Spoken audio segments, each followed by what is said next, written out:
And right now, Daniel Schlegel, the director of the History Center, would like to make a few remarks. Oh, there he is. Thank you. All right, good afternoon, everybody.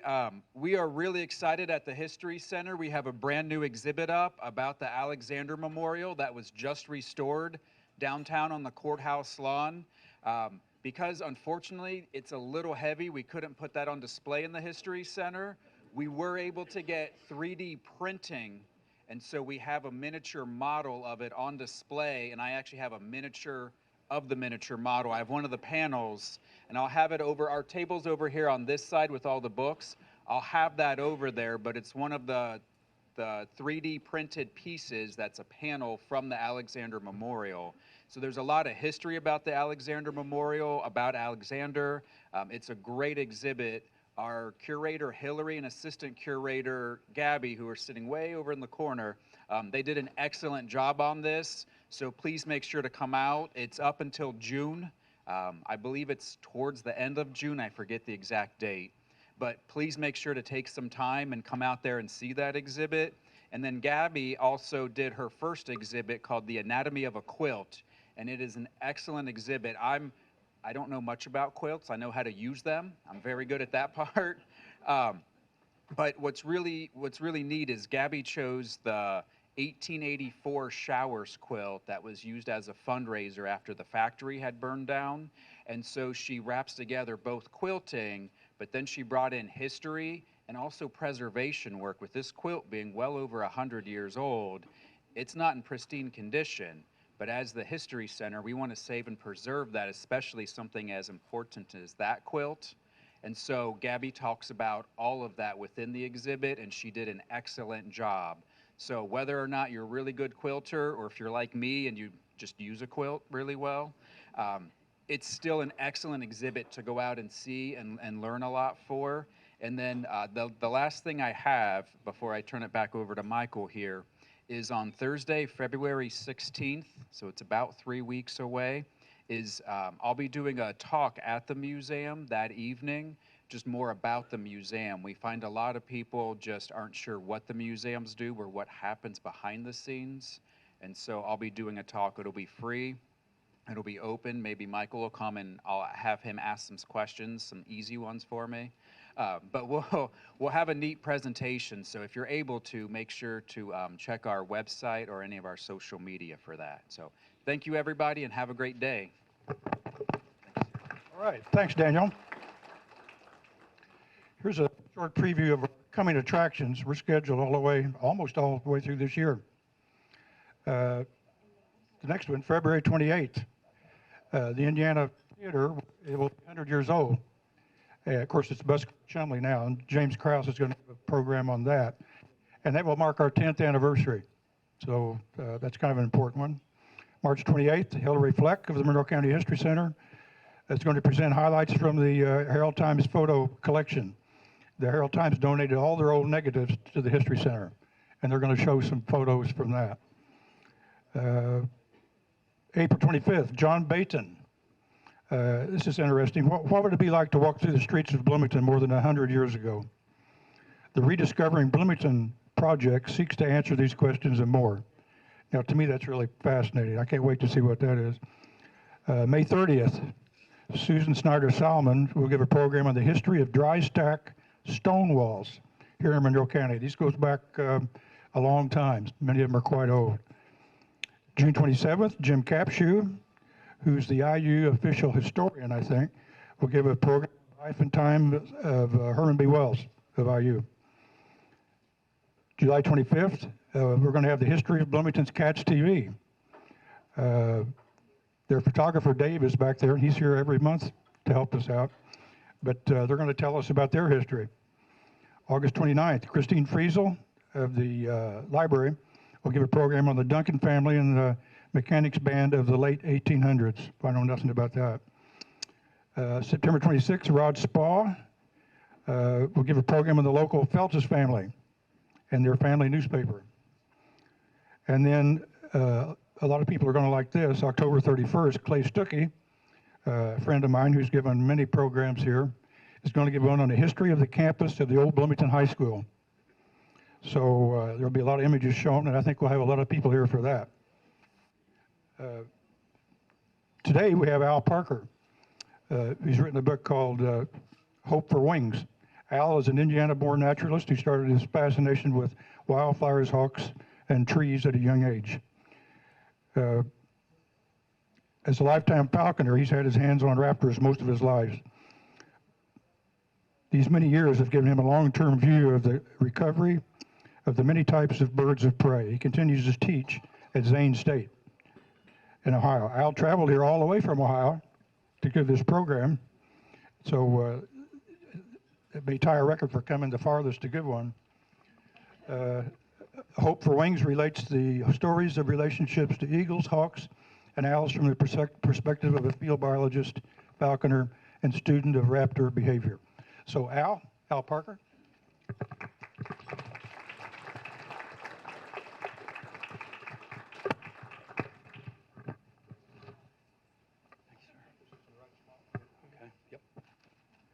Thank you for having me here. It's really good to be back in Monroe County. All of our 4 kids were born here. We moved away 20-some years ago and have been back and forth a few times, in the interim, but it's really changed. There's a lot different here now. But when we drove in, had to go to one place to make sure it was still there, and that was Kleindorfer's Hardware. And it was still there. So I was so glad to see Kleindorfer's hasn't left the scene yet. So anyway, this is a story that I'm actually kind of blessed to feel a part of. And when this organization, your history club, decided they wanted me to come and talk about the Eagles and the work here, it made me realize I'm history. I was kind of involved in history, and so it's like, but that's a good thing in a way, because if you stop and think about it, the story of these birds could have been very different from the time when I was in college, when there were no eagles nesting in Indiana, and if somebody told you they saw one, you'd wonder, what kind of a bottle bottom they were looking through when they saw it, because it just didn't happen very often. So to be a part of this, it's really kind of cool. Let me press on here. A little bit of the interest and the reason I got the job to do this eagle work was because I was into a sport called falconry. Kind of a weird thing, guys train hawks and they take them out and hunt with them, but it has a long history. Falconry has a lot of neat history in itself. The cadge, just one falconry term I'll give you, was this square frame deal. Some of you may have seen pictures of them before, but a cadge is a place you carry falcons, usually hooded so they're not going to squawk with each other and meddle with each other. And then a guy carries it, okay? He was called the codger. Okay, so if you've ever wondered where the term old codger came from, that's it. The guy who carried the cadge, and then, the individual falconers would come take one bird off when the dog had something pointed, and he'd take the hood off, put the bird up in the air, and try and get it to take whatever it was. Whole bunch of terms, though, that are listed over here that have kind of a place in our lingo, like the phrase, a bird in the hand is worth 2 in the bush. Okay, so that kind of stuff, and even things like our automobiles. Some of you guys are old enough to remember the Toyota Tercel. Okay, the Tercel actually comes from a falconry term, which means a male falcon, a tiercel, 1/3 smaller the size. So, useless information you probably didn't want to know. Don't get your hackles up because I have a tendency to wander in my storytelling. But usually they're fun wanderings. Spent most of my life wandering around Indiana and a lot of other places. Get your hackles up, that's what this refers to. A hawk or an eagle or something like that that has food, raising those feathers on the back of its neck, saying, don't you mess with me, or don't mess with my food. Okay, so that's the meaning of that. My history has been working with birds of prey a lot. That's not me, but my son. My kids, I drugged them into working with it. I've done stuff with the DNR and then with private organizations like rehabilitation. That's why the eagle thing is there. My daughter Grace helping fly hawk back and forth in training. And, you know, all kinds of hawks and owls have been sort of in and amongst our family. Tell you a quick story about Anna here. That's a bird called a harrier. It's and if you wondered why they're called a harrier, what on earth is that all about? When you, in old English terms, when you harry someone, you're like picking at them, you know, messing with them, okay? So a harrier is somebody who flies over the field and messes with mice, scares them, frightens them, gets them to squeak, jump, or run, or something like that, and then he circles around and grabs them. Well, anyway, this was one that my daughter's favorites, Harry, the harrier. And she wanted to be able to hold Harry on the glove like she's doing right here. For a long time, it was a desire of hers to be able to hold Harry. And, of course, she has Jess's little straps on his legs so she can control him. So I gave her Harry one time, and she's sitting in my office there holding Harry, and I'm busy doing something else. I turn and look around, and she's got a single tear coming down the side of her face. And it wasn't really a tear of joy, but I found out when I asked her, I said, well, Anna, is there something wrong? And she was looking down at her hand, and one of the little talons had gotten off the edge of the glove and was on her bare skin. And she had the idea that it was going to like rip her arm off or something like that, rather than just poke or scratch. And so I just straightened it back up again. He was okay. And Anna didn't suffer any, major trauma for the rest of her life because of that. So my kids help with education, training, actually taking birds out and going hunting with them before, and many times too. And a lot of that was right around here. Now, another piece of history I'm going to pull out is this. Anybody know what this bird is? Parrot. You're getting, what's that? Somebody said it. Carolina parakeet. Where are they found? They're gone. They used to be here. Hard to believe. We had a parakeet here in the Midwest.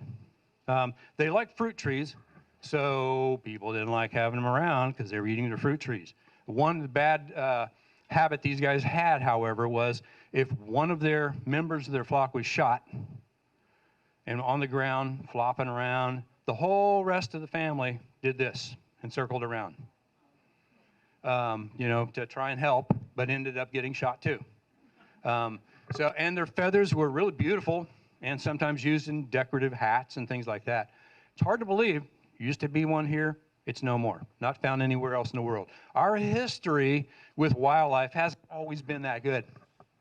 Okay? You could call the 1800s really the age of extermination. We were exterminating a lot of things. That's when these guys went away. A lot of other things disappeared in that time. And it was really a mindset that people had.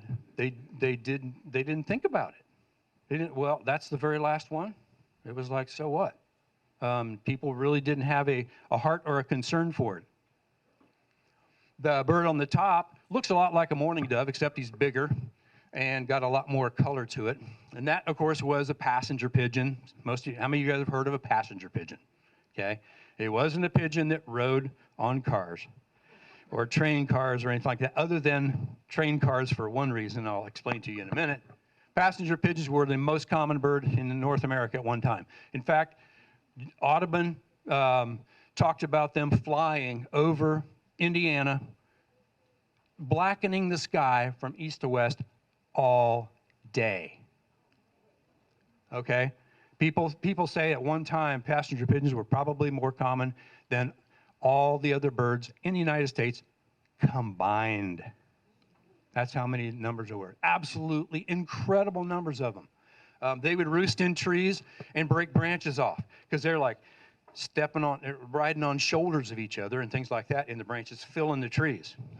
They had this, in migration, they had this habit. Now, they nested farther north, but they came through Indiana. And you'll go by places like Pigeon River, Pigeon Roost, you know, and things like that. They still have the name because that's where these guys were. Now, these aren't the little dirty pigeons that came from Europe and they're pooping all over our courthouse and that kind of thing. Different bird altogether. This was a forest bird, nested in mature forest, had one baby a year. Okay, so you can imagine how hard it would be for them to recover if their population was down. Just one baby a year. But, you know, with those massive numbers moving across the country, a lot of other animals depended on them.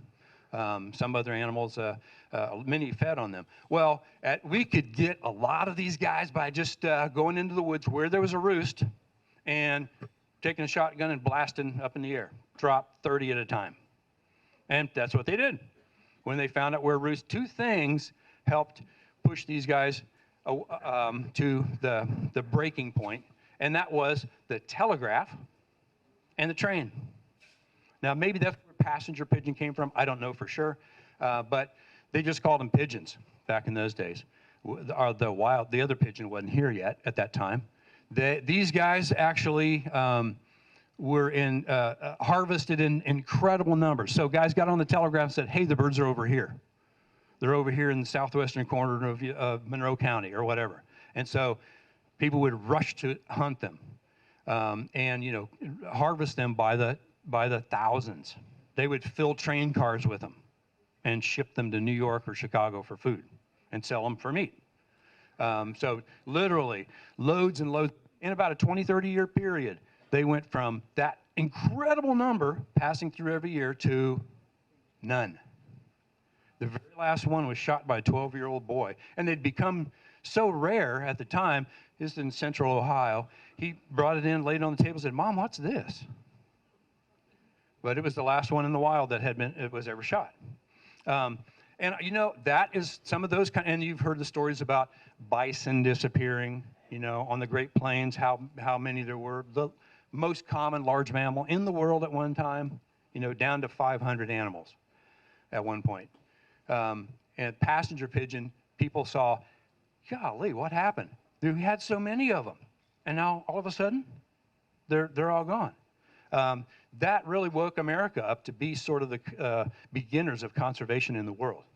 We were the first country to have national parks, national wildlife refuges, start to protect things. People's mind began to change about it. And here, get this. This is so weird. Passenger pigeons, you could keep them and breed them in captivity, and it was easy. Put them in a cage, and you can breed them. Nobody thought about it back then. Nobody thought, hey, we could save the species just by keeping a couple of them. Nobody really thought about it. It's just really weird to me that did not happen. We had a lot of lasts in the area of the Ohio Valley. Here, just a list of a bunch of them here. You'll notice a lot of them got weird names like snuffbox, pigtoe, leaf shell. What the heck are those?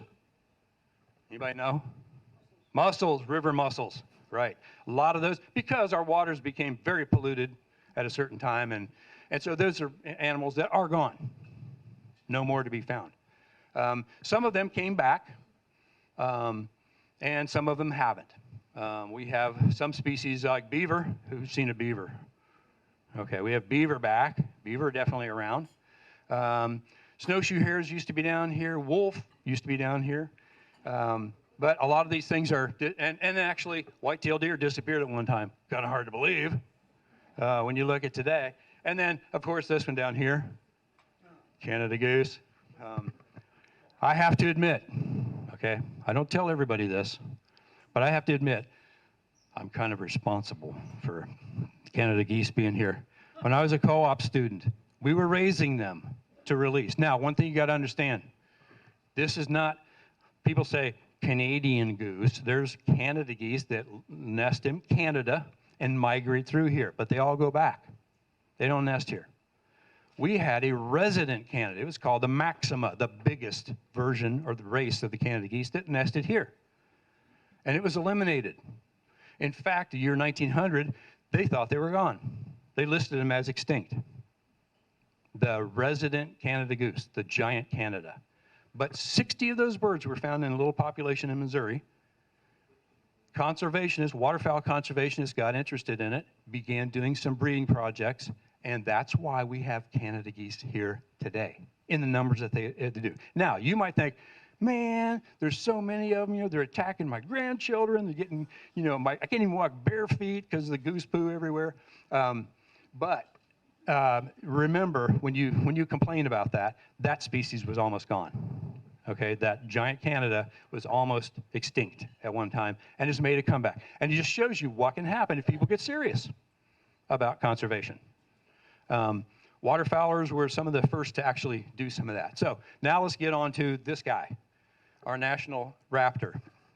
Now, our national symbol. It would have been really weird if, in spite of Ben Franklin's, argument against it, that if we had called this our national symbol, and then, around this time, the last one was seen, kind of a thing. The way that happened to the passenger pigeon. Would have been kind of a shame. We don't have a real good history with them either. They were listed as our national symbol, but weren't given any protection in 1782. And by the way, that was when Ben Franklin was overseas. And so they snuck it in while he was gone because he wanted something else to be the national symbol.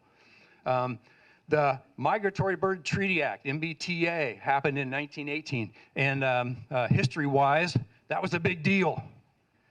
It was a controversy because, you guys have probably heard this little bit before, because it was the federal government telling the states what to do. And do people like that? Not generally. It was a big deal. And what they did was they said, because some of these birds move from state to state, that's interstate commerce. And so the Supreme Court, essentially said that law is good. But what it did do was protect a lot of birds. All birds other than things like game birds and some of the things like pigeons and starlings and things like that were protected. So Migratory Bird Treaty Act came in, but still things were happening. We had this idea, even after conservation got going, we had this idea that predators were bad guys. And so you had, the only good wolf is a dead wolf. Many of the hawks and owls were the same way. You saw one, you shot it out of the sky. Okay, it was kind of another one of those things we had to kind of get over in our view of the world. And so even though the Bald Eagle Act was passed in 1940 that protected bald eagles, they were still offering bounties for eagle feet in Alaska, 50 cents a pair of feet. So you could, shoot all the eagles you wanted and make a little bit of side cash out of that. So it took a little while before that finally began to change. And of course, there's a whole lot of other things going on. By 73, no eagles were found in Indiana. In fact, the last ones of them were been back in the 1890s that we actually had them nesting here. Their decline, big, easy target. The young ones are just dumb. They haven't figured out what to be afraid of yet. So they'll let gunners get close to them. Now, it's not legal, but it still happens. Not so much anymore. Predatory stigma. So this idea that all predators are bad guys, that's kind of was a hard thing to have to die. We drained a lot of the wetlands. We settled along the rivers where they like to nest. And then we also, we're cutting down a lot of trees. So, they're getting it from all sides. The waters weren't as good. They were more polluted. You had some toxins actually moving around the water that people really weren't aware were dangerous. And a lot of things were going on. So you can understand why they would disappear. So the outlook for them wasn't really good. Now, to bring a species back, and maybe this is what the people back in the passenger pigeon days did not think about, but what it takes to do it. Do we have the habitat? I mean, it doesn't make a lot of sense if an animal needs a wetland if there's no wetlands left, to put them back in. So it doesn't make sense. Do we have the moolah to do it? That's a big one. The ODNRs began their non-game program at one point. And that was one of their first big pushes, raise money so we can do this with eagles. Do we know enough about them? Fortunately, falconers have been messing around with hawks for thousands of years. So we had some husbandry behind all this stuff, which is great. Some other species, it hasn't been the case. Condors, we tried that, with them, and it was slow going. And you've probably heard of black-footed ferrets. We made a lot of goofy mistakes with them because we didn't know enough about how to raise them safely, healthy, and all that kind of thing. Are there disease issues? And then will people actually get behind it? These are the things you had to think about, start to bring them back. Well, because falconry was knew a lot about birds of prey, hacking was something we were able to get started. And hacking, let me explain what that is. It worked. It's not just throwing them out there and letting them go. It's actually kind of based on some kind of training that you do in falconry.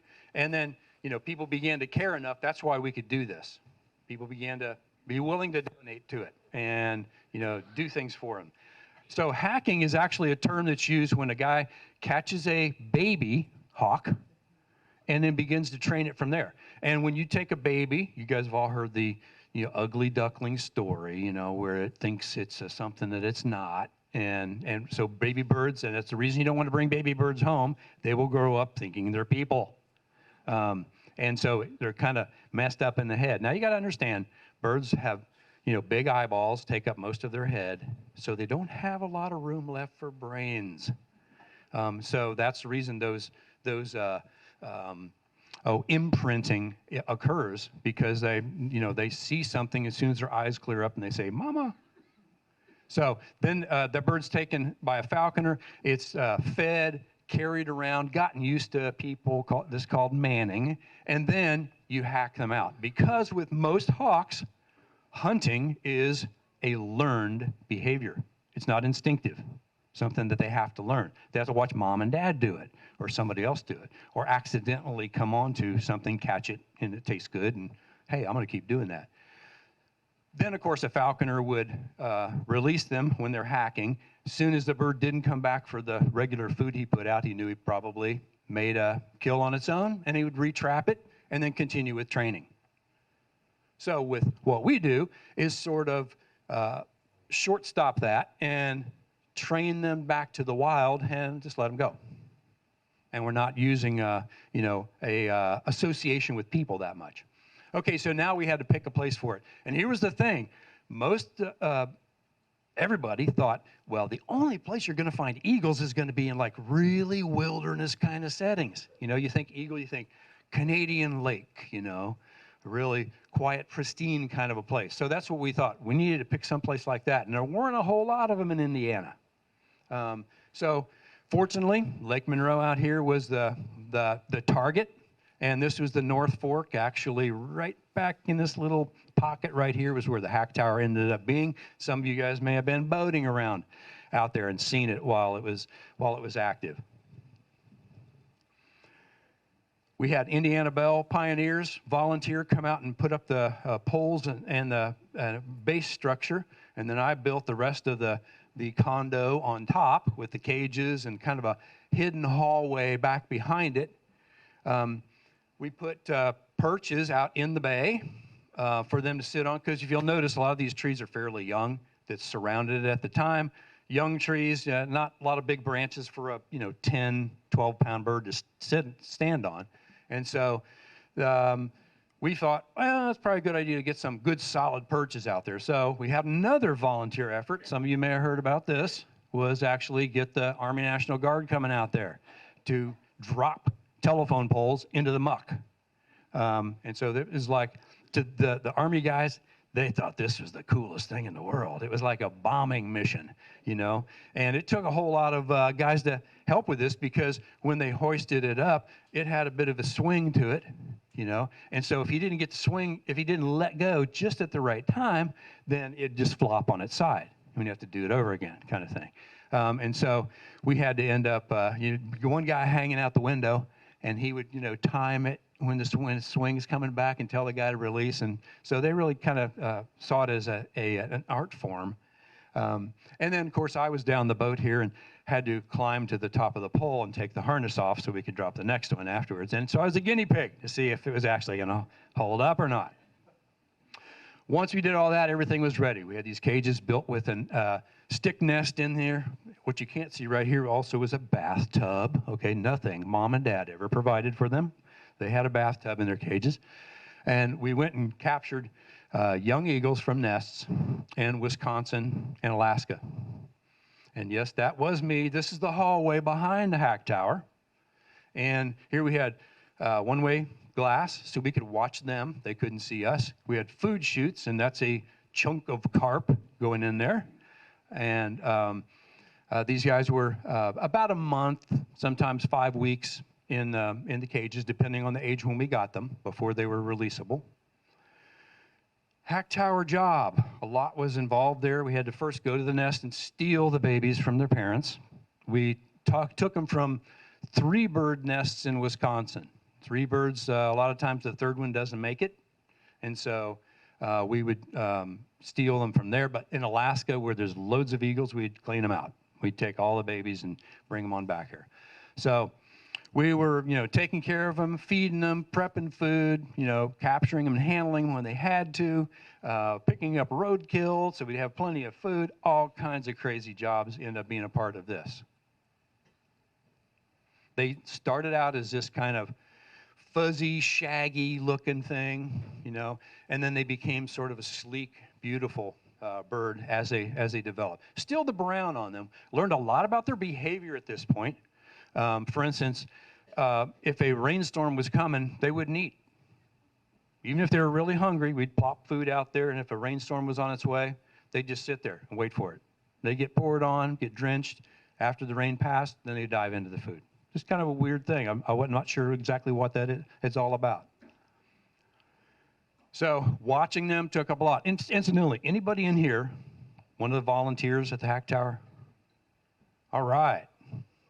All right, it's got some volunteers from the Hack Tower out here. People who actually were, actually got up there and watched the birds. That's great. I appreciate it. This is as much yours as it is mine to be able to glory in what actually happened. We had hundreds of people, literally hundreds of people out there climbing that tower and watching the birds, hot, sweaty, stinky, nasty days with mosquitoes all over, and watching their behavior, making sure they were all eating and that kind of thing.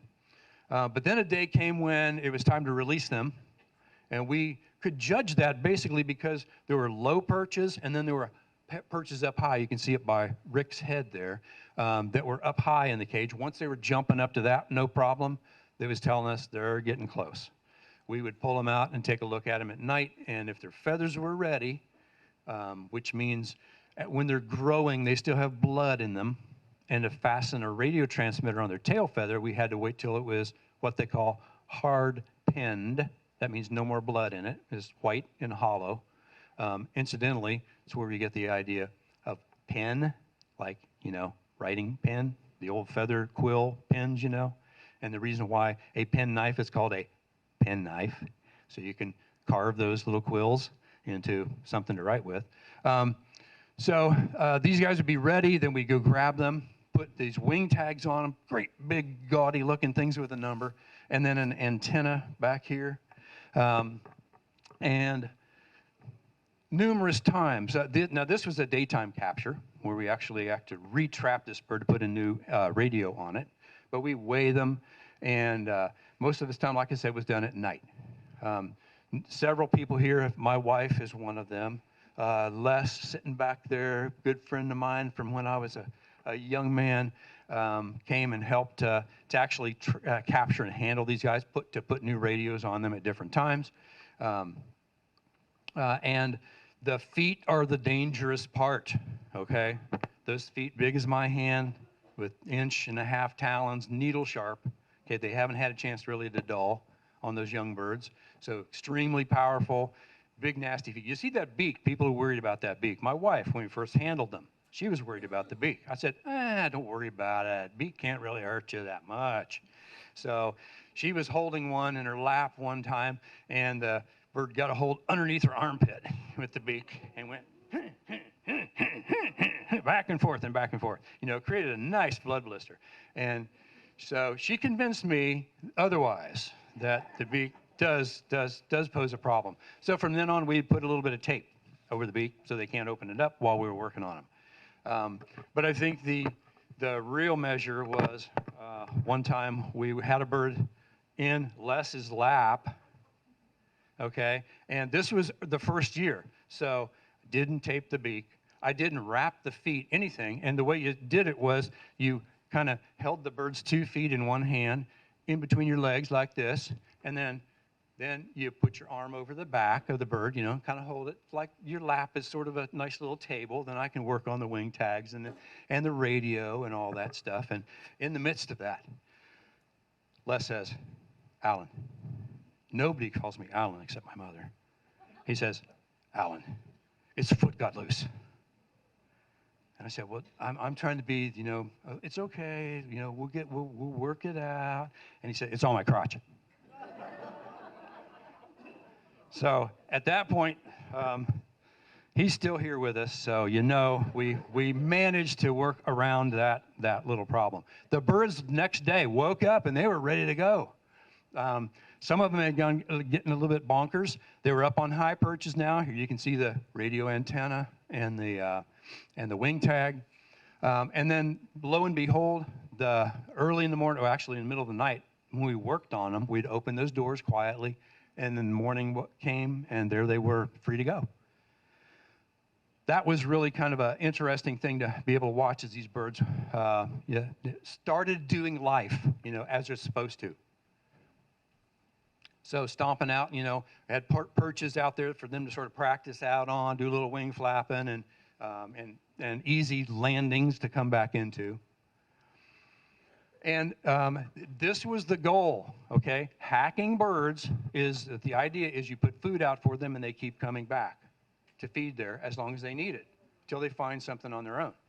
And that was what we wanted to do, was take these Wisconsin and Alaska birds and get them to say, Indiana is home.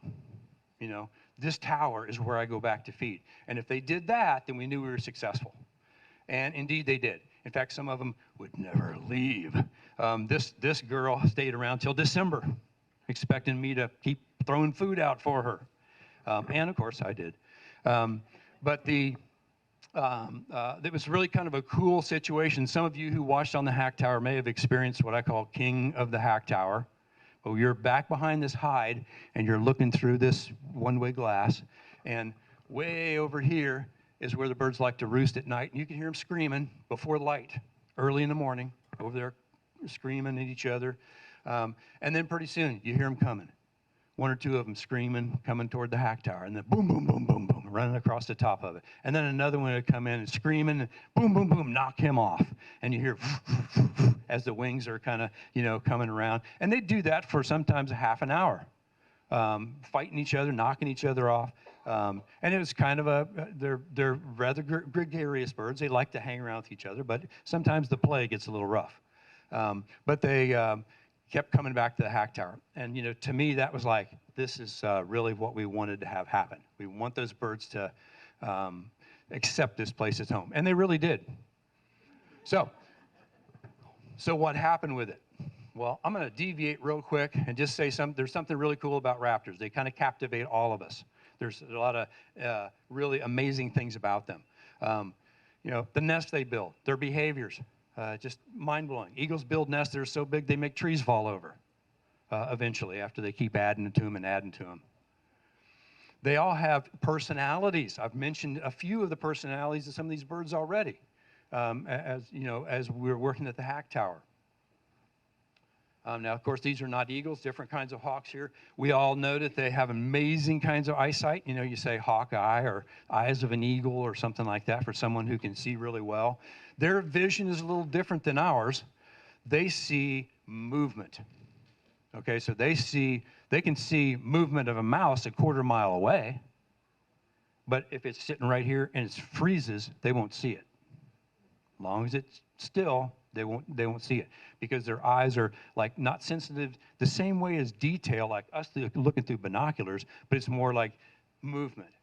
When there's some kind of small movement, that's what their brain triggers on. And so a little different than what we usually think of as eyesight or intense eyesight. So movement is key for them.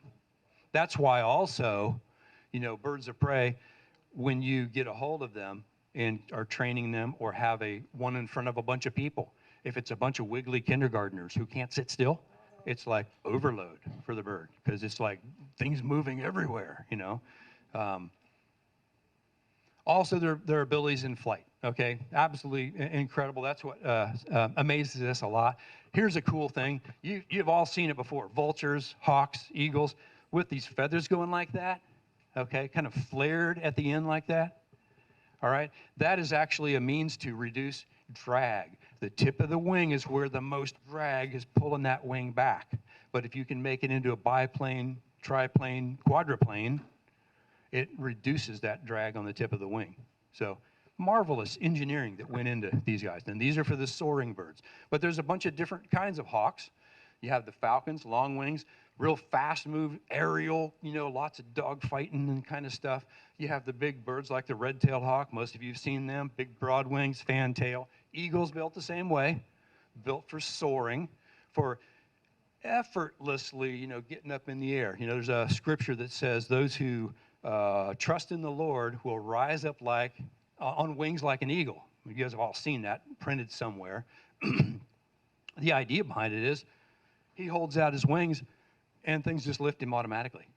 It's like an elevator. He doesn't even have to work that hard to get up there. You got updrafts, you got thermals, you got all kinds of things that lift him. So it's easy for them.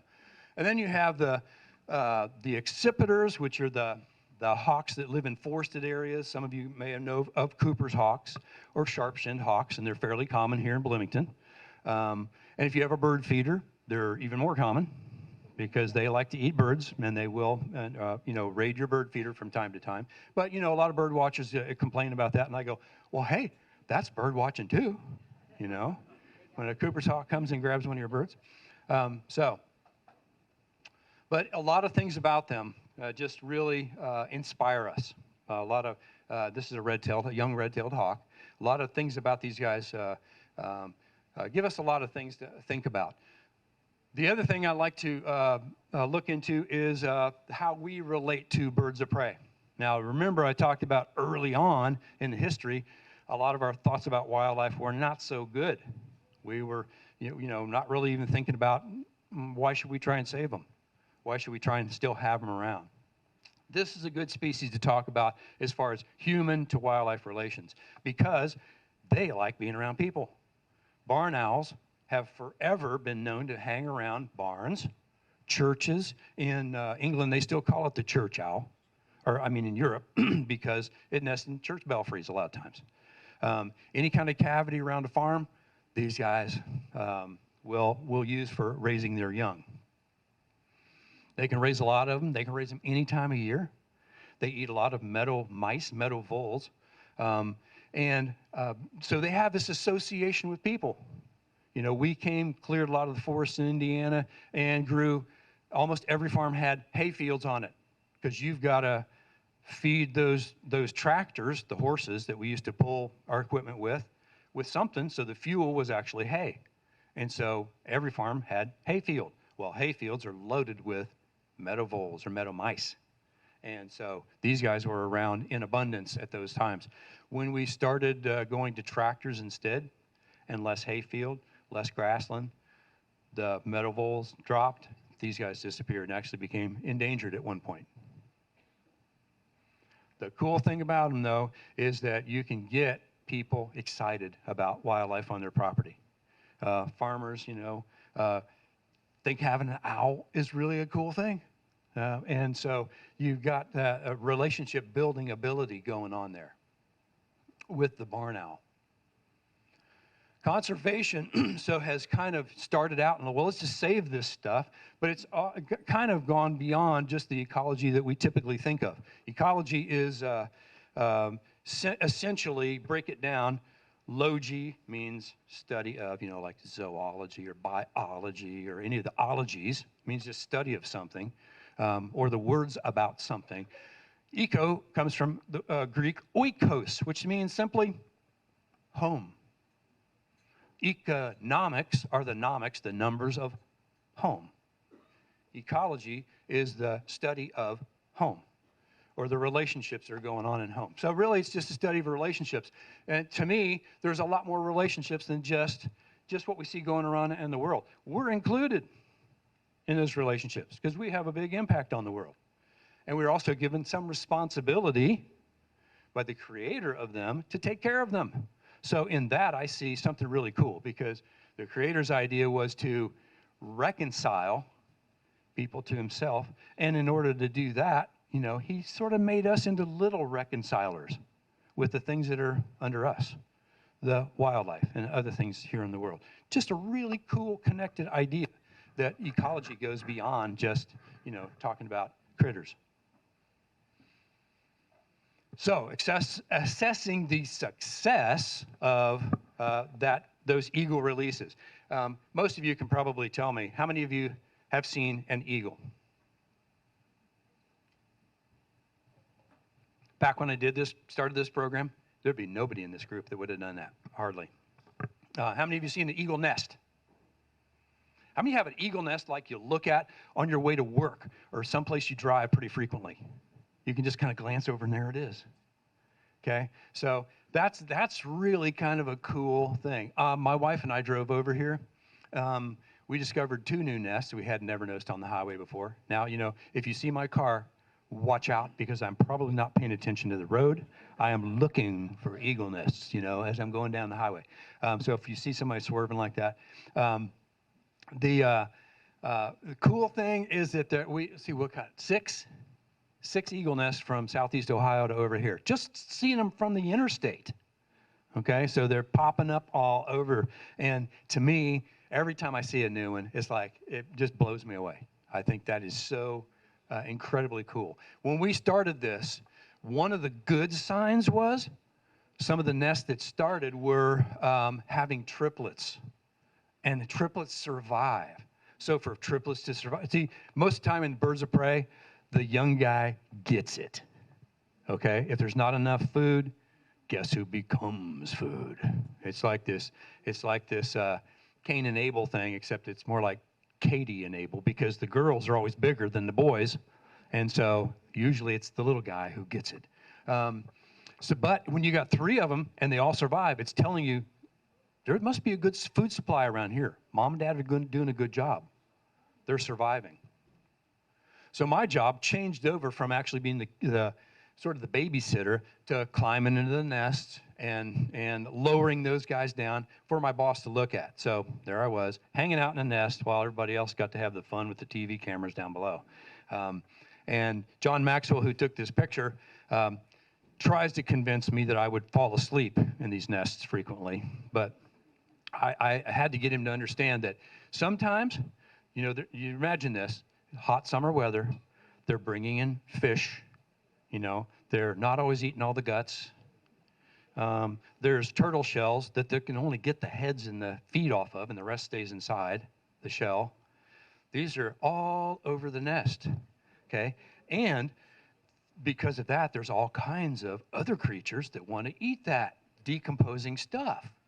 And so I would look through it, see what their food habits were, you know, what are the remains of this or that, you know, and then hang out up there. But sometimes in the peace and quiet, the breeze is blowing, you know, all the hubbub is 80 feet down below. I could hear the crunching and the crinkling of all the little critters climbing in that nest. So it was really supporting a whole ecosystem right up there. Reports began to come in about these guys. Just incredible seeing that happen. Birds surviving to adulthood. They taught us a lot. Their preferences weren't for wilderness areas as much as we thought. Some of these nests were like little 10-acre woods in the middle of farm country, right alongside the river. You know, absolutely amazing that they would choose a place like that. Their adaptability then, you know, that they're not, they weren't so focused on having to have a secluded wild place that, you know, food sources didn't trump that. And then some of them traveled pretty far. Most of the Alaska birds tend to go a little farther. Some of them made it back up into Canada. We had them heading down along the Atlantic coast. Many of them, though, they're like sort of James Deans. They kind of, as youngsters, are kind of troublemakers wandering around, and then they come back to where they were raised. So many of them ended up coming back to nest here. So like I said, farm fields, places that we did not expect them to nest in. Here you can see a graphic of eagles in the Ohio Valley area. And of course, Ohio has led it because they started out and they never really disappeared. They still had a few nests up along Lake Erie. And Indiana, the red line, started at 0 and went, as high as it is today. Now, one interesting thing I'll teach my students about this is that you'll notice Ohio and Pennsylvania, they've been a steep incline, and then all of a sudden you're starting to see some lesser movement. It's not going straight up like it was. So that's telling us that maybe, this is the zone of how many eagles the land can support, or something we call carrying capacity. So the carrying capacity of the land might be that many eagles in those states. Indiana's still on the climb, so we'll see what comes of that. So these guys continue to come back to the Hack Tower to feed, and their actions actually sometimes brought wild birds in. I actually trapped several eagles that just saw, hey, this is where it's happening. The party's on here. So they hung around. They said, I'm going to go in there and get some food for me too. And of course, these doors were rigged so that we could shut them if we needed to, with little ropes and pulleys. So we actually caught some wild eagles doing that. Here was the thing, though, that was like the coup de grace for me. The really, the cool thing. This is a bird, and every one of them has their own little life story. It's like you could get into a soap opera about all these different eagles and what their lives, where they hung out and all that kind of stuff. This bird released on Lake Monroe was named Emily by one of my coworkers. Emily wasn't heard from for a long time, and then was found, I think, as about a 2-year-old down on the ground, down near Patoka Reservoir, foot caught in a leg hold trap. Okay, so whoever was trapping didn't cover bait, which is what you're supposed to do. An eagle saw some raw meat, went down on it, got caught, and so that trap kept it on the ground, not able to fly, not able to hunt, to the point where it was starving. It was sent to a rehab center up in St. Paul, and then came back to us. We put some new wing tags on her and turned her loose back down around Patoka. And then a few years later, we're flying over with a helicopter, and John Maxwell looks out and takes a picture of an adult eagle flying below, and lo and behold, there she is. So this was telling us that the birds were surviving to 5 years old, till they're the adults, breeding adults. And so here was the really cool part of that. A couple other things that are mentioned in the book, A Hope for Wings, are about some other birds of prey. Now, this is a totally different bird. This is the peregrine falcon. We did these releases in downtown areas. So going from the cool, isolated, wild place on Lake Monroe to wild places right in the heart of Indianapolis and Fort Wayne and Evansville. And so we did falcons. We also did the ospreys. This is a peregrine falcon. Not a very big bird. Crow size, maybe on the lectern, stand about that tall. But extremely fast. One of the fastest living things in the world. Can do over 200 miles an hour in a dive, and it's really impressive to watch. Sometimes peregrines, they have really, really, really long toes. And if you think about it, I got to grab birds in midair at high speed. I better have some big, long toes. If you've got little teeny short feet, you're in trouble. But many times they're going so fast past a bird or to hit a bird, rather than grab it, they will just take a fist and go whonk and sock it in the head. Or take one talon back and rake it on the way by. Okay? And usually that's enough to do it. And of course, then that bird sort of flutters to the ground, and the falcon circles around and picks it up. So absolutely incredible to watch. This is how falconry really got going. Guys train these birds to do this aerial hunting, and it is spectacular to see. But we were trying to bring these guys back because they were endangered, had disappeared from the entire eastern United States. And so very different characteristic on a falcon. They have that little funny looking thing in their nose. That's not a booger. That actually is there on purpose. It's a sort of a wind brake. You guys have all done this, I know. Stuck your head out the car window at 60, and you get that, your nose collapses and you can't get any air in, okay? And when you're going fast, your lungs can't pull air in. That little airfoil is just for that purpose, to break up the air so that they can. Okay, this is an animal that is like an athlete and has to be able to get maximum amount of oxygen all the time. So that's one of the ways they were designed to be able to do that. Dark eye, you'll notice all the falcons also have that sort of what they call a mustache stripe, malar stripe on the side of its face. And these guys had paint on them. That's not wing tags. We couldn't put wing tags on them because their wings moved too fast and it would wear real bad on their wings. So we just spray painted them instead. And we had different color codes on them so we could tell who was who. This was we had to get birds from other parts of the country. So we had to get birds from the western United States. This is an Arctic peregrine. You can see by a lot of light color on the head. Then the ones that were super dark, they were from the northwestern coast, peregrines, called Peel's peregrines. Very different group of birds there. So we did those releases in Indianapolis, and then I got to work on another hack site over in Ohio. And that was releasing osprey, another fish-eating bird. And this is very, very different. I worked at this place called The Wilds, which has, it's all like reclaimed strip mine, okay? Just rolling hills, as far as you can see, and hundreds, literally hundreds of lakes. So the DNR guys in Ohio got the idea, well, gosh, lakes, lots of fish, would be a good place for osprey. So we actually released 4 years worth of osprey there, and I got to get kids in on it. I was running an education camp for wildlife over there, and the kids actually got to handle them, help work with them, feed them, the whole bit. So this was an opportunity to get young people into this whole business of making things right in the world. Osprey, very different kind of bird. Really, really kind of like the, what's his name? Like the Woody Allen of birds, He's just a coward. You pop your head over an eagle's nest, when you're climbing in, and the eagle goes, ha! They stick their wings out. They rock from foot to foot, just in case you get too close. One foot's in the air, ready to grab you at any time.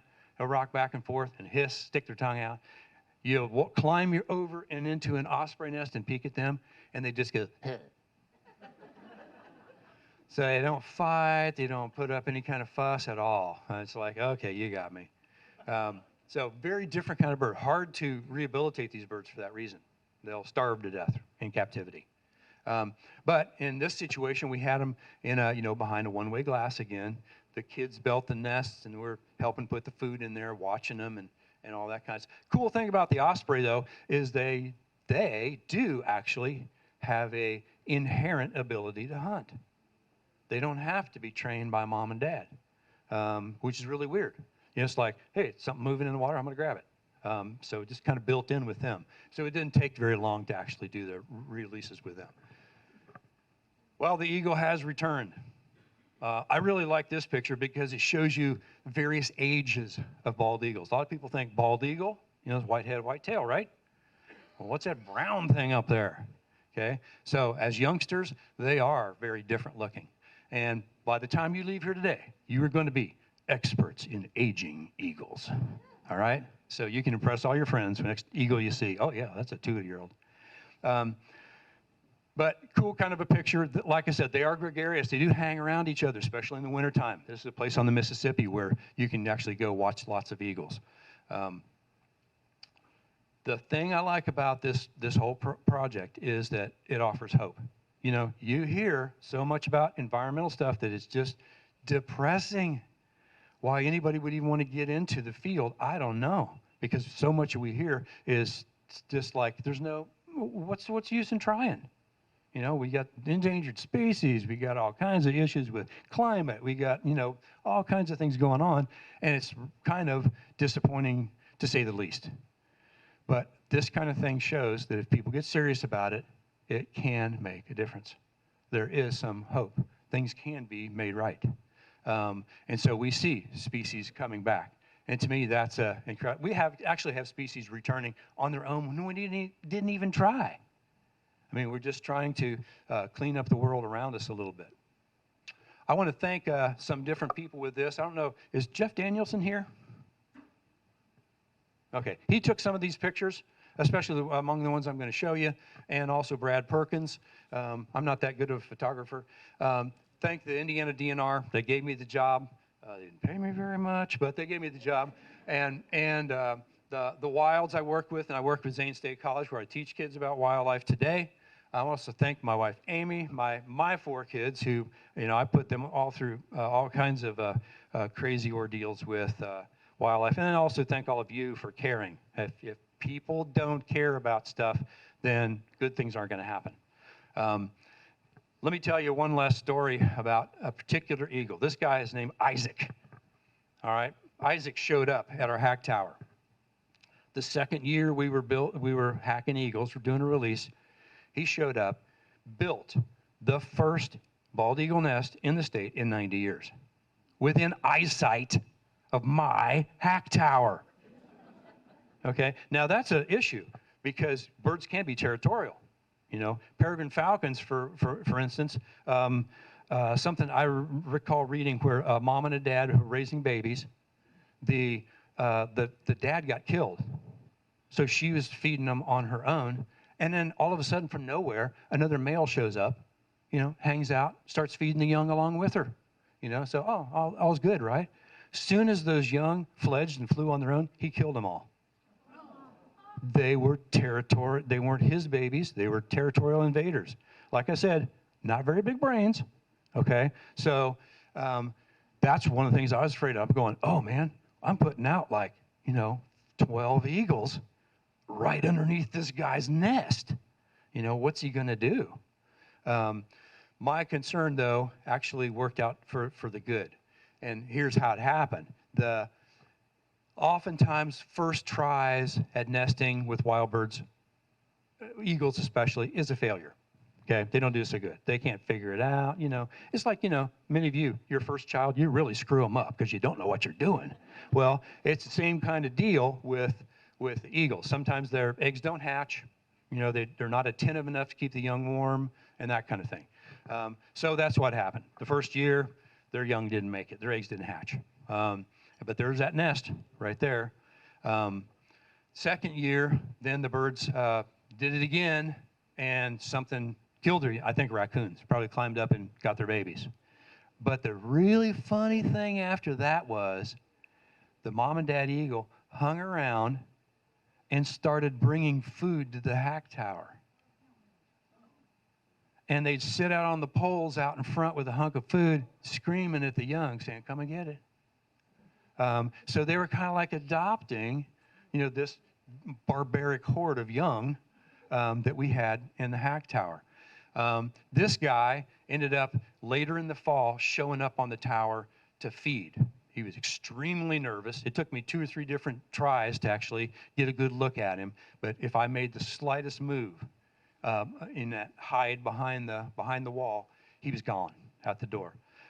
One morning, I was able to finally get close enough to get a scope set to where I could read a band number on a band that he had on his leg. And that band number was looked up and indicated that this bird was released from a hack site at Land Between the Lakes. He flew up here, found another hack site, and said, hey, this is a good place to build my nest. And he put it within eyeshot of the hack tower. And then was the first eagles that actually produced babies in the state, in over 90 years. So cool story. Every one of them's got their own little neat story. My girls and kids and boys helped with, this is Rex Waters. Some of you may know him, helped with doing a lot of the banding. Like I said, I'm up in the tree and lower it down and let those guys do the work. I also had to try and trap an eagle at one point because we found it had some toxins in its blood because the eggs weren't hatching. So the attempt was made to try and trap them and determine where they were feeding to see if there was some problem where their food supply was coming. So this is the one that I actually was able to catch and didn't have anything to put it in except my shirt. So I wrapped him up in my shirt and taped him up until we could draw blood and then turn him loose. Okay, you're probably wondering, why are we looking at an eagle's butt right here? Okay, but it is important because if you'll notice, it's got bands. And you can read this one. H51. That's a Hoosier number 51. Okay, so, and this was taken down in Tennessee. So somebody actually took this picture in Tennessee. This is a federal band. It's got a big number on it, but this is a state band. Our ones that we pulled out of the nests had that kind of tag on, a green tag that said H something. So this was the 51st bird that was banded in Indiana. It's an adult now. It's nesting down there. Its story kind of goes, I'm going to have to tell you the story too. Its story goes back to that bird's parent. There was only one bird that I dreaded climbing its nest. And it was a nest that was on Monroe here and had a bird with a white tag, not an orange one, had a white tag. So it obviously came from another state that was doing a hacking project. And I think that maybe, and it was down in Tennessee, I think that maybe they were a little too not cautious about those birds seeing people because it didn't have the fear of people that most of them do. Most of the time I climb up into a nest and the birds would scream and they do this kind of wind up where they fly over and then they stall and they break and they just go with their wings and then they fall back and come back the other way. They'll do that and then they'll land over someplace else and yell at you. But they don't usually attack, okay? This bird did. He would come right in the tree, sit, close as me to you on a branch while I'm trying to climb, holding on for dear life, and yell at me, And so I really can't take my eyes off of him. He's the only one that really spooked me that that guy just might take me out of this tree.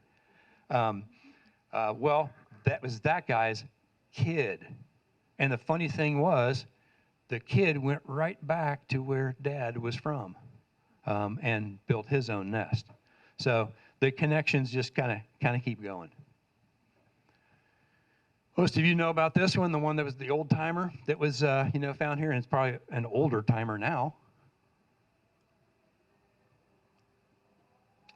If you're going to go out looking for eagles, look for things like open water, lots of fish, no disturbance, or less disturbance. They're actually getting to the point where they're putting up with people a whole lot more. Obviously, they're nesting in places we never thought they would. But still, they kind of like the quiet life. So you're not going to find them in too many crazy locations. And then lots of roosting sites. You'll notice that on the left, even from that distance, you can tell the male from the female. Females are always larger among birds of prey. So the male, 1/3 smaller the size, called a tiercel for that reason. And so you can see it almost looks like a different species, how small he is compared to her. But that's kind of a cool thing too, because that means mama, she can handle big stuff to bring back to the nest, and the male can deal with the little things that are a lot more agile, that she's too big and clumsy to chase after, but he can catch.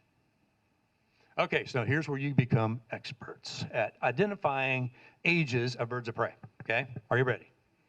Okay, so 1 to 2 year olds usually, belly, white splotches all over them, looks like somebody just got careless with a can of paint. A brown bird with, white paint flung all over it. Also, in 1 to 2 years old, 2 years old, you can find white patches all over the body. Sometimes as a yearling, you've got a whitish tail with a black band on the end of it. But oftentimes that develops a little bit later. In the 2 and 3 range, you've got a couple things happening. The eye goes from brown to yellow. You've seen pictures of bald eagles with the white head, they got yellow eyes. Well, those youngsters we were looking at have brown eyes. So they got to kind of change over at some point.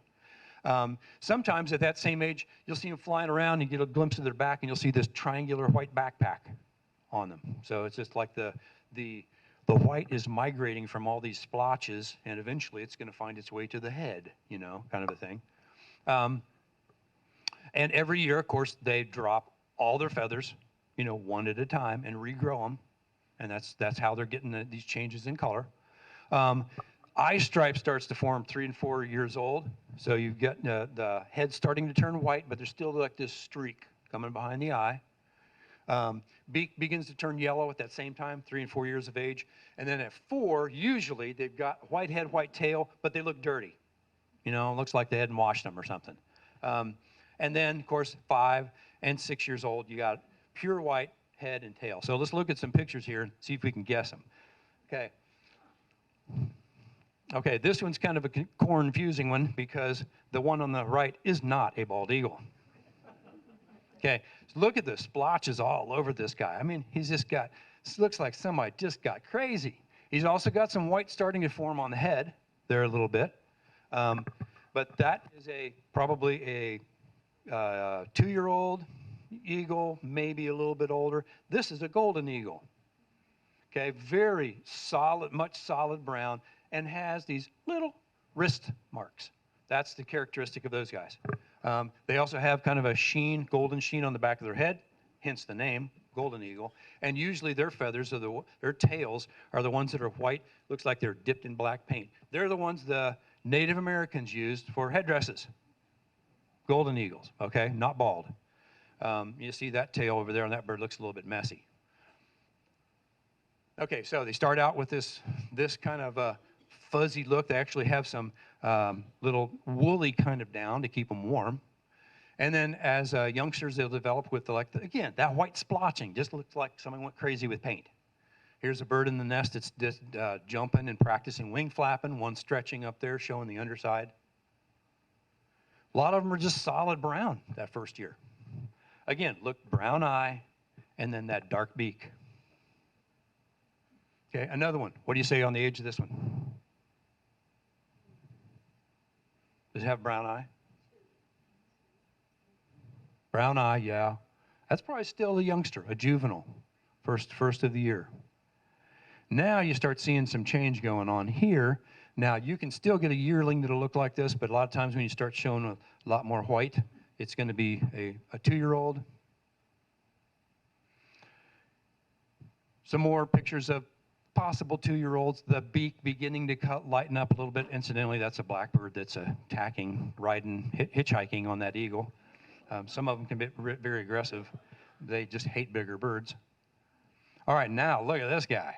Lots of splotching all over the place, but what color is that eye? Because eye is doing the changeover. So you know he's probably getting the 3-year range. Now here's the eye changing, and you're getting a streak. So the head's starting to turn white, and you still got the streak thing going. Again, another one, and the beak turning yellow. Yellow eye, yellowing beak, streak on the head, dirty head, 3 to 4 years old. Again, another 3 to 4 year old bird, still with some splotching in different places, but the eyes change and the beak is mostly there. And there's a 4-year-old, okay? So you can still see the dirty and a little bit of dirty down here on the tip of the tail, still not pure white yet. So birds getting there. Some 4-year-olds do breed. Typically they don't do so good, but some of them do try. And then there you got the full adults, okay? Which one's a female? One on the right, why? Okay, it's bigger. There you go. Yeah, yeah. And anytime I talk to my students, I say, what kind of tree is it? They say sassafras. I say, well, why? How do you know? Because it looks like a sassafras. I say, that's not good enough. Tell me what characteristic you're talking about. It's bigger. Another thing to notice is usually a bigger bird needs more wing to get airborne. So look, how far the wing comes down on the tail on this one compared to this one. Okay, little bit farther down on the female than it is on the male. Another characteristic in hand that they oftentimes measure is the height of the beak from top to bottom on these guys. So most of the time, eagles don't like you doing that sort of thing. So there you go. Lot of info about eagles here and some different kinds of wildlife. Real quick, I'm going to have my wife make an announcement about a couple of items up here, and then I'll be glad to answer questions.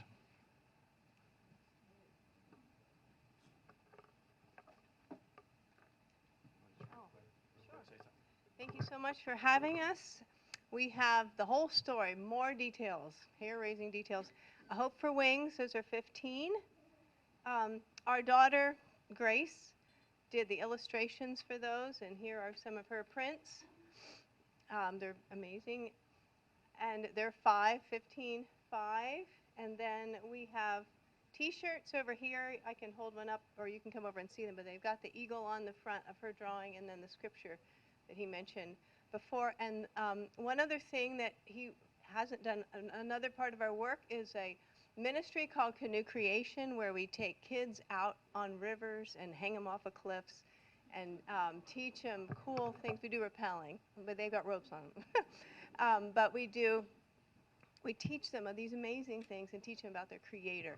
So if anyone's interested in that, it's called Canoe Creation. We actually have some of our campers who have come. They're in the room. But that's another whole story, and we have those. So that's my little short story. Thanks, baby.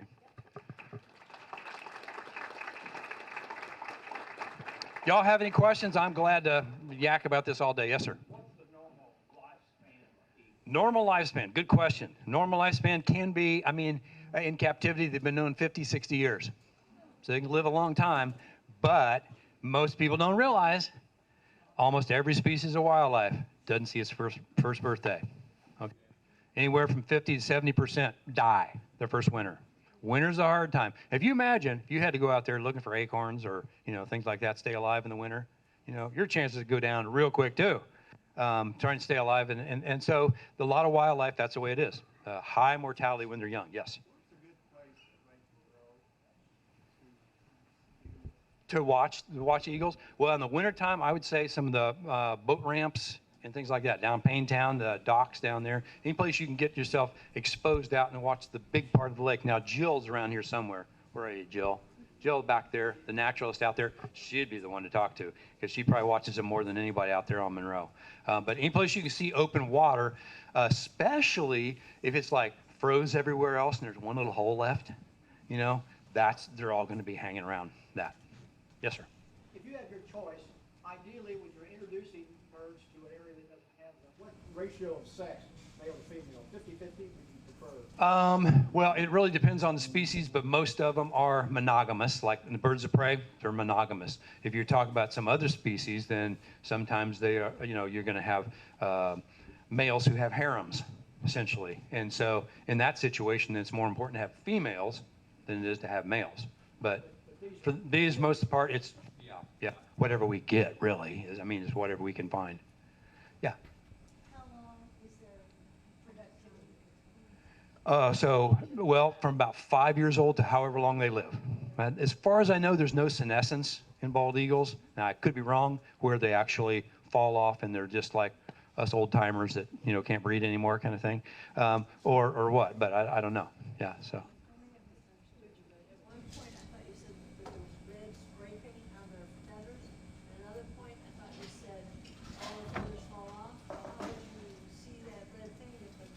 That's a good point. Actually, the paint that we used on the peregrine falcons, we sprayed their wings so we could tell who was who, not the eagles or the other ones. Ospreys, we did the same thing because the tags would wear too much on them. But the spray paint we used, there's only one kind that works on feathers. We found this out by scientific study called Pactra, and they use it for models, like little car models and airplane models and stuff like that. And you can get it in like intense fluorescent colors, but it only lasts a couple weeks. Eventually the rain wears it off and you just see a few little spots left, kind of a thing. So as far as long-term identification, we're gonna have to be looking at their bands on their legs up close and personal, kind of thing. So yeah, that was only to be able to tell who was who right at release time. So these guys are zipping around skyscrapers, and you're trying to keep track of them. So you have some means of, telling who is who. Yeah, you had a question. Go ahead. If they didn't know how to hunt, how did that first group of eagles learn to catch fish or whatever? Okay, so the question was, if they didn't learn how to hunt, then how did they learn? Okay, well, fortunately for us, I think they had training films going on in front of them all the time because of that eagle that nested right there and was out in the bay. And they were sitting there, oh, check him out. Oh, he's about to get it. They're actually paying attention to that. Now, in hacking a bird, it's kind of accidental. When you release a bird, you're waiting for them to catch something on their own, just out of their own curiosity. And they go, oh, wow, that's a good way to get food. I'll keep doing that. The thing about birds of prey, when they try something and they get something to eat out of it, they will do it again. So if you have chickens and they're running around in your backyard and one of them kills one, he'll do it again. In fact, he'll be back the very same time the next day. Guaranteed. So what you do is you wait for him. Okay? And then you just go running at him, screaming, banging pots and pans, and that kind of stuff. Scare the living crap out of them, essentially. They won't come back. Okay? Give them a good scare. They'll remember that too. Okay? So you don't have to shoot them because they're eating your chickens. Just count on them being back the exact same time again. Yes, sir. And your Indiana legislature has been against environmental laws for several years to protect the swamps and the marshes and all the other open water. Mm-hmm. What's wrong with our Indiana legislature? Wow. You're asking me? Yes.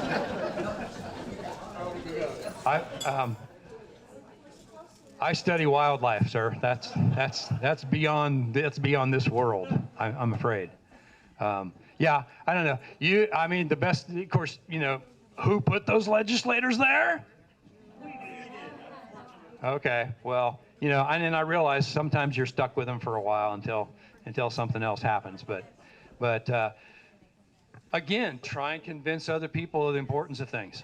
I have found that the best thing to turn somebody's mind and heart toward wildlife or wild places is to take them there. Go to one of your legislators, say, hey, come on, we're going to head out in the marsh.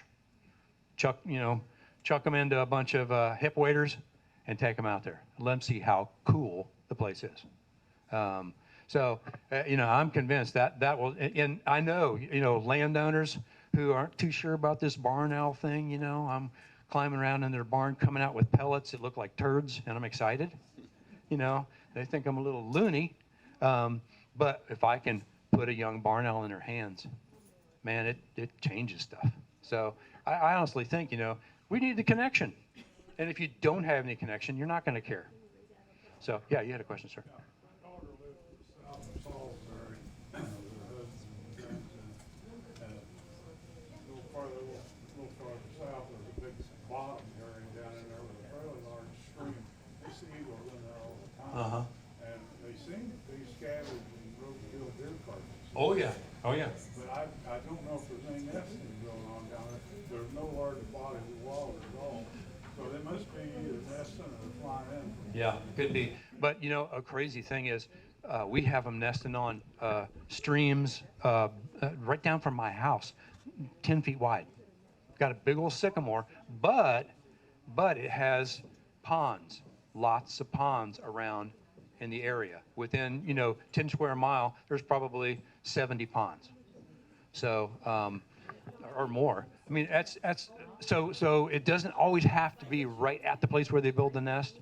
Sometimes they'll build the nest a little ways away from it. But as the best places are getting taken, then some of these birds are going to start using marginal areas. Columbus, Ohio, I go through there right in town, or at least 2 nests I know of, right smack in the middle of town where a river comes through there in a big sycamore. So they're getting, to the areas where it's not the best place, but they can apparently survive. Oh, yeah. In the wintertime, they eat carrion. That was the reason Ben Franklin didn't want them to be the national symbol. It eats dead stuff. It steals stuff from ospreys, But, yeah, they don't have any problem with that. And also, then they travel. The one that I showed you wrapped up in the shirt, radio tracked that bird. That guy ended up going as much as 45 miles from Lake Monroe, or actually from Crane, on over to the West Fork of the White River to fish every day, and then come back to sleep at his nest at night in the middle of the winter. So no big deal for them to travel. Yeah. What did you?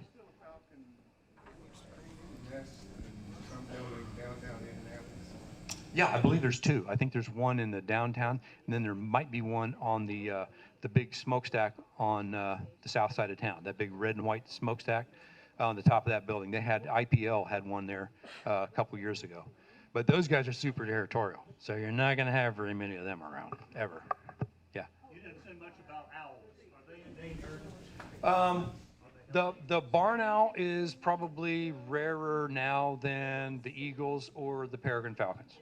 Okay, still fairly rare, and it's primarily because of food supply, but it's also because they're sneaky, and you just don't find them. If they're nesting in hollow trees a lot more, we don't know. Okay. There's not much way of knowing. Okay. But the real key for those guys is grassland. You got to have open grassland. Over where I live, there's a lot of this reclaimed grassland. That's been a boon for barn owls. So they've just exploded over there. Really weird, isn't it? We strip mined, tore up the earth, but then reclaimed it, and now it becomes incredible habitat for some species. So again, this whole idea of, we can be part of the reconciliation, even in such horrible things like coal mining. Yeah? Is there a way to attract edge feeders, the smaller ones, the edge feeders, to your area? Edge feeders, like what species? Kestrel, barn owl. Kestrels and barn owls, hayfield, open grassland. Not short cropped grass, like a lot of people like to do. Not stuff starting to get into briars and tangle and stuff like that. But kind of midway between. So like if it's grazed, and you take cattle off of it for a year or two, that's ideal. You got tons of meadow voles there. Kestrels, barn owls, both like those. And then harriers and a lot of other stuff. So it really is, it's the food supply. That's what gets them there. Kestrels, amazing ability. They can see infrared. So they can fly over a field and go, wow, there's a whole lot more mouse pee in this field than the last one. They can actually see mouse urine on the ground and then know there must be a lot of them here. So I'm going to hunt this field, not that one over there. Mind-blowing kind of stuff that actually goes on out there in the world. Somebody else had a question. Yes? Eagle feathers and talons are protected. Any bird part, not just, cardinal feathers are protected. All right, so any bird, that's what the Migratory Bird Treaty Act did. It actually said you cannot take any bird other than game birds and have those kind of things. Now, Native Americans have exemptions for that, and they are allowed to take so many a year, kind of a thing, for their purposes. But for the most part, it is not. It's not legal to have any bird, part or feather. A black and white warbler, little teeny guy, still illegal. They're protected. And of course, the reason for that is, you find an eagle feather, and you think it's really cool. You take it home, and a wildlife officer doesn't know if that feather was molted, picked up off the ground, or if somebody shot the bird and pulled the feather out of it. Which, incidentally, when I was doing the releases the first couple of years, we had a number of birds that were shot. And I would radio track right to the carcass, find the bird laying there full of lead. It does happen. And so a wildlife officer or a conservation officer can't know. And so for that reason, now most of the time, they're not going to, be, spying on you, looking to see if you have one feather in your house. But if you've got it hanging in your car, on your hat, something like that, when you're walking around town, that just might get you in trouble. Okay. Question way over here. Yeah. What's the chances of seeing an albino eagle? Oh, chances of seeing an albino eagle. That's a really good one. I don't know. I've never seen one. So, around Bloomington? And you think it was an eagle, not a hawk, because there are white red tails. Yeah. Okay, he was on a hillside, it was roughly a mile away, we were watching him come. It had white back wings, the wings were long. But the head was a light gray, and I was lucky enough to walk out trying to get a little closer to the picture, which I couldn't. And it looked like it was a little gray underneath it. Did you get pictures? No, I Oh. wasn't close enough. Oh, okay, okay. I tried. Now I do know that south of Bloomington here, down around Harrodsburg, there is been a population of white red tails. And every once in a while I see them along the highway. It just kind of blows you away when you see it. Totally solid white bird. Now, whether it's an albino or what they call a leucistic one, I don't know. Albinos have the pink eye, red eye, and there could be. Now, that's something.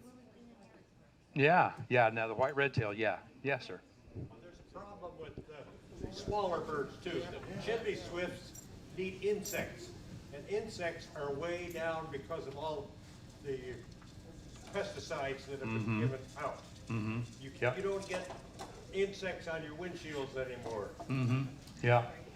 Yeah, that's true. A lot of some of the pesticides we've used have caused a decline. Now, you guys are pretty fortunate where you live. You got a lot of woods around this county. A lot of woods in this county, so there are a lot of good wild areas here where that can breed a lot of those insects. But you think about people up in northern Indiana, where herbicide, pesticide use can be pretty heavy. That's like no man's land for a lot of species up there, and so that can cause trouble with those. But the chimney swift that you mentioned, cool bird. It normally in historical times nested in what they call bucket trees. So a tree that snapped out and then rotted down from the top. So it's got a cavity in it. It's like a chimney, and that's what they typically nested in years past. But we moved here. We built chimneys. We didn't put smoke in them in the summertime when they came back to nest, and so they started nesting in those. In fact, they got so used to nesting in those, many of them don't even use the old bucket trees anymore. Okay, they've adapted to living near people. That's the kind of stuff that if we got a handle on that, we could have a whole lot more wildlife living around us than we do. Another problem with chimney swifts is a lot of those old chimneys are being destroyed. And so the nesting sites are gone. I saw a cool thing one time, and unfortunately, it was an old school, and shortly after it happened, it was just torn down. And I kept saying, oh man, just leave that chimney. But in migration, chimney swifts were moving, and there must have been 2,000 of them. And they were just in a big circle going around this old school. And right at dusk, it's like a tornado happened. And they just like got slurped down inside that big school chimney. And within 5 minutes, they were all gone. I wish I could have videoed it. Just an incredible experience. But you're right. Some birds are disappearing. Any other questions? I don't know. Am I running out of time here? You tell me when to shut up. You pull the plug. You're still here. Okay. Any other questions on? I saw an osprey first time in Santa Barbara. Oh, okay. Saw an osprey. Okay. How did you know it was an osprey? Somebody told you. Okay. I don't know if you remember from the picture, but the osprey you always know by the crooked wing. So it's kind of you think sort of a shallow M, okay, M shape. Okay, that's the way they hold their wings all the time. In flight, even at a head-on look or a straight underneath look, you see this kind of crook in the wing on an osprey. So you can't miss them. It's around water. You see that crooked wing, you know what you got. Big long wings, and cool bird to watch. You catch fish. Yeah. Also, if you all have any interest, like in following up with Al, if you'd like him to come speak, or some other connection, I have a sign-up sheet. Or if there's some merchandise we don't have at the moment, sizes of T-shirts, this is an interest list. Yeah. I think I saw an osprey dive. It was up here and straight down. Hit the water. Extremely fast. Yeah. You think it was? Oh, yeah. Did it hit the water? Oh, yeah. Yeah. If it goes in, it's an osprey. Eagles don't do that. They'll like snag them on the way by, kind of thing, Straight in the water. Okay, yeah. An osprey will go in, bam, hit the water, grab him underwater. And then a really cool thing is watch them when they come out. They'll float up to the top. They'll have the fish in their feet. They'll get airborne, which is tough to do when you got a load, you can see them shake off and the water go flying as they're in flight, and then they'll turn that fish like a torpedo underneath it. Instead of sideways like this, they'll turn it like this. So it's less wind drag as they're flying. And then of course go up to a tree to eat it. Yeah. We have a website for canoe creation, which is our river camp thing. We also have a Facebook page for Hope for Wings, and it's just called all run together, Hope for Wings, all one big word, and that's Facebook page. So. It's Hope for space wings. Oh, is it? Oh, yeah, you're right. Yeah. Oh, Hope for, and then wings. Is it A Hope together? No, it's just Hope for Wings. Okay, because there's some other sites that aren't really ones you want to land on. So type that. Type that. Any other questions? Well, I'll be around here if you are getting a book and you need it signed or something like that. Thanks for having us. Good to be back in Monroe County, and